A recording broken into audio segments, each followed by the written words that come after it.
Bueno, pues aunque es cierto que todos los estudios que se han presentado este año en ASCO GI,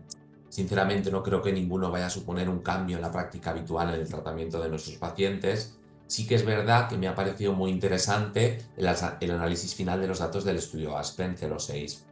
Este trabajo es un estudio fase 2-3 que evalúa la eficacia de evorpacept en combinación con trastuzumab, taxol y ramucirumab en pacientes con cáncer gástrico de la unión esófago-gástrica HER2 positivo.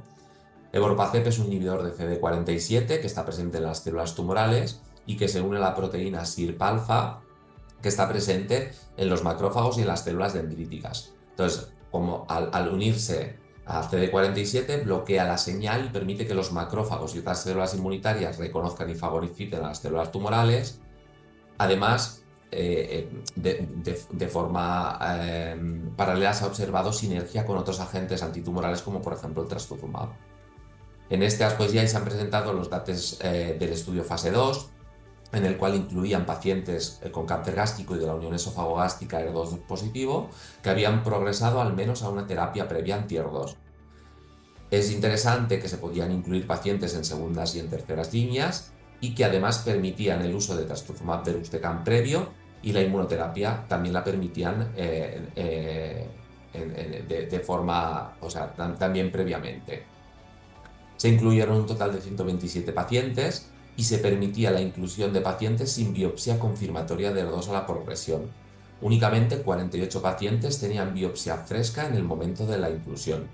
El objetivo principal del estudio era la tasa de respuesta, tanto en la población por intención de tratar como en los pacientes en los que disponíamos biopsia previa, que es algo que me resulta curioso, ya que sabemos que hasta el 25% de los pacientes pueden perder la sobreexpresión de HER2 a lo largo de la evolución de la enfermedad, y la mayoría de los estudios en segundas y terceras líneas nos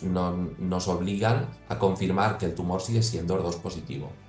Los objetivos secundarios del estudio fueron la duración de la respuesta, la supervivencia libre de progresión y la supervivencia global. A destacar que la mayoría de los pacientes, aproximadamente el 77%, recibieron el tratamiento en segunda línea,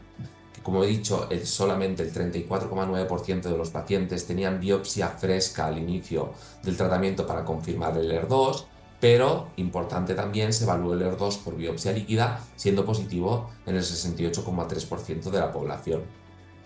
Es un estudio positivo en su objetivo primario en cuanto a resultados de tasa de respuesta en la población por intención de tratar, que incluía a los 127 pacientes. La combinación con evorpacept mostró una tasa de respuesta del 41,3% versus el 26,6% en el grupo control y una duración de respuesta que fue de 15,7 meses versus 9,1 meses. Además, podemos ver que en los pacientes en los que se confirmaba la posibilidad de HER2, tanto en biopsia líquida como en tejido fresco, esa tasa de respuesta fue superior, llegando hasta el 59,1%. La supervivencia libre de progresión en ambos brazos fue similar, en torno a 7 meses, aunque sí que es cierto que a partir de ese momento las curvas se separan claramente a favor del brazo experimental, con lo que tenemos que esperar un poco más a los datos de supervivencia global para que nos aclare un poco más estos resultados. En general, la combinación fue muy bien tolerada, con una incidencia de efectos adversos comparable a la del grupo control. Como limitaciones del estudio, pues podríamos decir que en el momento de corte de datos, los datos de supervivencia global no estaban suficientemente maduros como para poder mostrar unos resultados concluyentes, y aunque los datos son prometedores, a día de hoy la velocidad a la que la investigación en oncología evoluciona, y con la llegada de nuevos agentes HER2 nos puede limitar un poco la evaluación de la superioridad del evorpacept. Para finalizar, es un estudio fase 2 con un número relativamente pequeño de pacientes, lo que podría afectar a la potencia estadística para detectar diferencias en subgrupos específicos. En conclusión, podría decir que a pesar de que los resultados son muy prometedores en términos de respuesta tumoral y de supervivencia libre de progresión, el estudio ASPEN-06 se enfrenta a diferentes desafíos relacionados con la madurez de los datos, con la aplicabilidad clínica, con la selección de pacientes, ya que, como he dicho, con la llegada de nuevas y potentes terapias anti-HER2, no sabremos en qué lugar podremos posicionar esta nueva droga.